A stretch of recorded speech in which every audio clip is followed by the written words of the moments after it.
Australia is home to the world's most unique and enigmatic wildlife. From kangaroos hopping across the plains to koalas sleeping in the treetops, the country is full of species that exist nowhere else on Earth. But in recent years, one particular animal has stirred up a lot of debate. There have been reports of wild dogs roaming the Australian wilderness, predatory and dangerous, but there's a catch. DNA evidence tells us a very different story.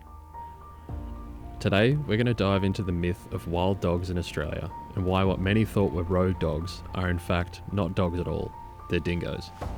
And understanding this distinction is crucial, not just for science, but for the future of the biodiversity of this country.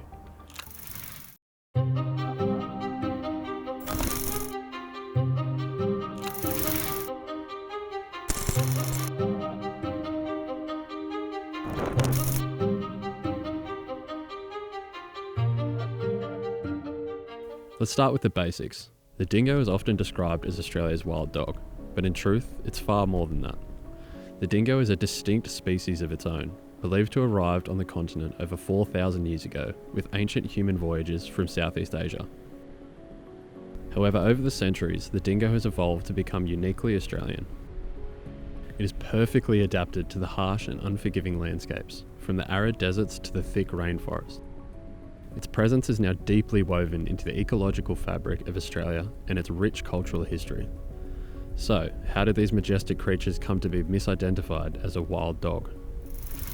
The confusion goes back to European colonisers in the 18th and the 19th century. When they arrived in Australia, they brought their domesticated dogs with them. These dogs, often left to roam in the wilds, interbred with native dingoes. This created a hybrid population that over time became more widespread. Early settlers began noticing these animals, which looked like dogs but behaved more like wolves, and mistakenly called them wild dogs.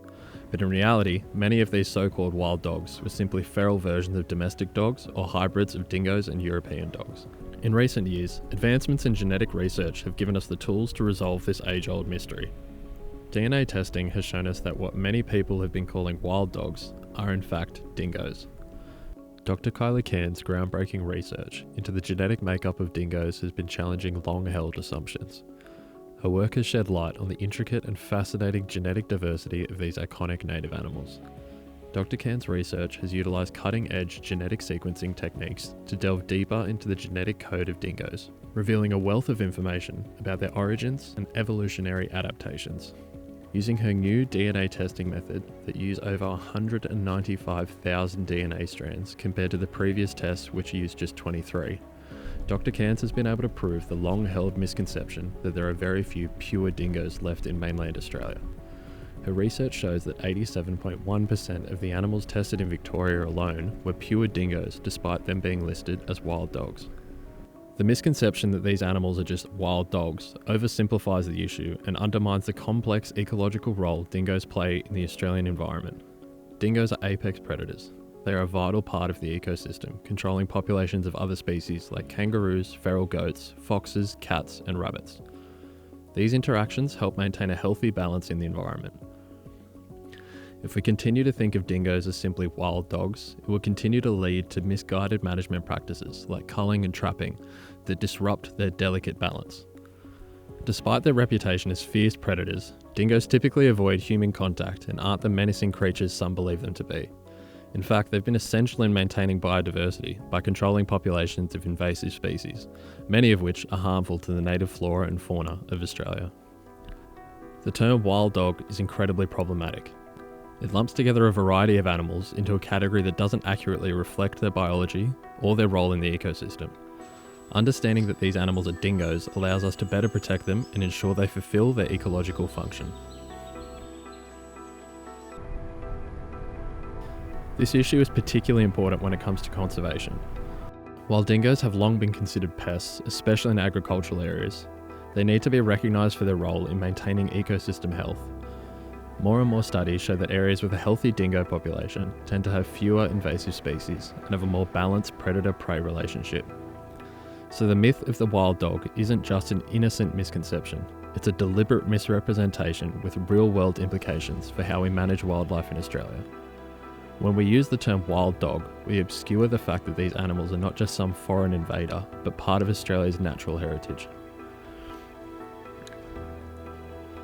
For the wool industry, the label wild dog has become a convenient shorthand for an enemy that needs to be dealt with. The language of wild dogs helps justify culling operations where dingoes are trapped and killed to protect livestock. But this approach overlooks the deeper ecological role that these animals play and reduces them just to mere pests. The fact is, the label wild dog is often a deliberate attempt to simplify a much more complicated issue. It allows industry groups and governments to sidestep the uncomfortable reality that they are in fact killing native animals, and that's a narrative many find harder to accept.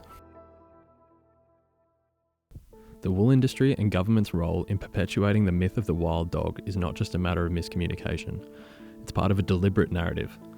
By calling these animals wild dogs, industries like wool farming can frame the culling of dingoes as a necessary action to protect livestock, even when it means killing native species. This mislabeling helps to justify the controversial practice of dingo culling, which is widespread across Australia. Culling is typically seen as a solution to the problem of livestock predation, but it overlooks the broader ecological impact of removing dingoes from the landscape. When dingoes are killed, other predators like foxes and feral cats often take their place. This leads to an increase in the population of these invasive species, which can cause even greater harm to Australia's fragile ecosystem. Conservationists and wildlife experts are working hard to shift the narrative. They argue that we should stop seeing dingoes as a threat and instead start recognising their value as a species integral to maintaining balance in the ecosystem. By calling them wild dogs, we strip them of their identity and their rightful place in the natural world. If we continue to refer to dingoes as pests or vermin, we risk damaging the very balance that they help maintain. Instead, we need to start thinking of dingoes as they are, a wild species deserving of respect, understanding, and protection. By educating the public about the true nature of dingoes, we can create solutions that protect both the species and the livelihoods of those living in dingo territory. The truth is, these dingoes are not the enemy. They are the very pulse of Australia's ecosystems. The dingo is a species that has evolved alongside this land for thousands of years. It has shaped the landscape in ways we are only just beginning to understand. It's time to move beyond the myth of the wild dog and start seeing dingoes for what they truly are, an essential part of Australia's natural heritage. In the end, it's crucial that we challenge our assumptions, especially when it comes to the animals we share this planet with. The story of the dingo is a reminder that sometimes the myths that we create shape the way that we see the world, but science, truth, and respect for nature can guide us toward a better understanding. As Australia continues to grapple with its complex relationship with dingoes, one thing is very clear: they're not just wild dogs. They are a species with a rich history and an important role to play in the future of Australia's ecosystems.